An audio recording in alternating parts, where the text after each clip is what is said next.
காலையில் ஸ்கூல் வச்சாலும் அறக்க பறக்க தான் கிளம்புறதா இருக்குது, மதியம் ஸ்கூல் வச்சாலும் அறக்க பறக்க தான் கிளம்புறதா இருக்குது. இந்த ஃபோனை வச்சுட்டு 11 மணிலேருந்து நானும் கத்திட்டு இருக்கேன், போய் கிளம்புங்கடா கிளம்புங்கடான்னு சொல்லிட்டு. இந்த ஃபோனை வச்சுக்கிட்டு பார்க்குறது, ஃபோனை பார்க்குறது, டிவி பார்க்குறது, இந்த நெட்டு என்னமோ நம்ம யூடியூபுக்கு தான் யூஸ் பண்ணுறது. ஆனால் இதுங்களுக்கு நெட்டு போட்டது ஒரே உல்லாசமாக இருக்கிறது, அதிலே தான் முழுகி உட்காந்துக்கணும். இந்த லீவ் டைமில் இதுங்களை வச்சு நான் என்ன பாடுபட போகிறேன்னு தெரியல.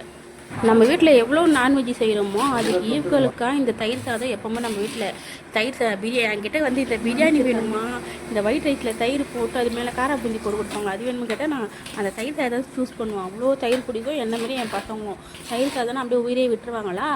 எப்போவுமே இந்த மாதிரி தான் நார்மலாக தான் நான் கலரி கொடுப்பேன். இப்போ என்னமோ கொஞ்ச நாளாக எனக்கு தாளித்து கொடுமா, எனக்கு ஆசையாக இருக்குன்னு சொல்லி பையன் கேட்க ஆரம்பிச்சிட்டான். தர்ஷன் பையன் தான். அதுக்கப்புறம் இந்த தயிர் சாதத்துக்கு காம்போவாக வந்து இந்த உருளைக்கிழங்கு குட்டி குட்டியாக கட் பண்ணி அப்படியே எண்ணெயிலே ஃப்ரை பண்ணி போட்டு அந்த தயிர் சாதத்தை கூட வச்சு சாப்பிட்டா அவ்வளோ ருசியாக இருக்கும்.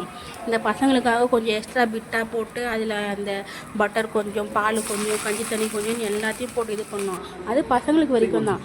எங்களுக்கு வந்து வெறும் சாப்பாடு, தண்ணி, அந்த தயிர் அது மட்டுமே இருந்தாலும் நல்லா டேஸ்ட்டாக தான் இருக்கும். இந்த பசங்களை கடகன்னு கலச்சி சாப்பாடை ஊட்டி கொடுத்து அனுப்புறது. தயிர் சாதம் கப்பு கப்புன்னு முடிவிட்டாங்க, அது ஒன்றும் பிரச்சனை கிடையாது. ஆனால் இதுலேயும் எதனா ஒரு ட்விஸ்ட் வைப்பேன் நான் பெற்றவ.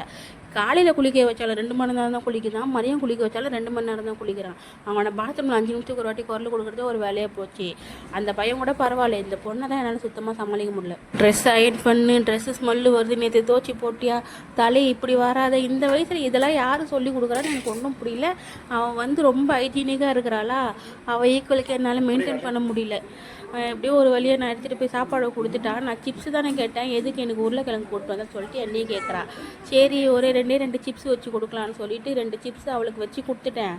ஆனால் அந்த சிப்ஸ் அவளை சாப்பிட விட மாட்டேன். பக்கத்துலேயே உட்காந்து அம்மா கொஞ்சம் எடுத்துக்கோன்னு சொல்லிட்டு அந்த சிப்ஸை ஃபுல்லாக காலி பண்ணிவிடுவேன். எப்படியும் அதில் சாப்பிட விடாமல் இருந்தால் சரி. ஏன்னா சிப்ஸு வந்து அது பிங்கோ சிப்ஸு, அதில் ஒரு ஊறுப்பட்ட உப்பு மிளகாத்தூள் இருக்குது. ஏற்கனவே அவளுக்கு மோஷன் ப்ராப்ளமா, அதனால் பார்த்து கொடுக்க வேண்டியதாக இருக்குது. இந்த பையனுக்கு எத்தனை வாட்டி சொன்னாலும் இந்த தலையை ஒழுங்காக வர மாட்டேங்குது.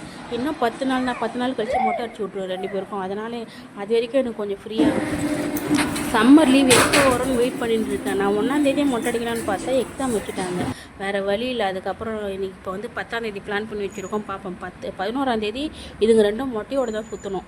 அப்புறம் ஸ்கூலுக்கெல்லாம் கிளப்பி விட்டுட்டு இதுக்கிட்ட வெறும் போராட்டம். இங்கேருந்து வாசலில் நான் பேக்கை தூக்கிட்டு தான் போவேன், அதுக்கப்புறம் கழட்டி கொடுத்துருவா.